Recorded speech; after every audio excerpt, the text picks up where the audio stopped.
Hello and welcome to tip number 9 in this 30 Photoshop's tip course. Today I'm going to show you how to fill super quickly with your foreground and your background color. So let's jump straight into Photoshop. I'm just going to click and drag to make a selection there.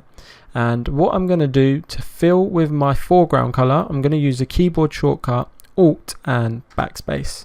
And that's going to fill with the foreground color. And if I want to fill with the background color, I'm just going to hit Control or Command and Backspace. And there is the background color. Now this is much quicker than the conventional way of coming up to Edit and Fill and then choosing foreground or background color. So there you go, super quick, super effective. That is how you fill. That is the quickest way to fill in Adobe Photoshop. Thank you very much for joining me. I shall see you in the next tip.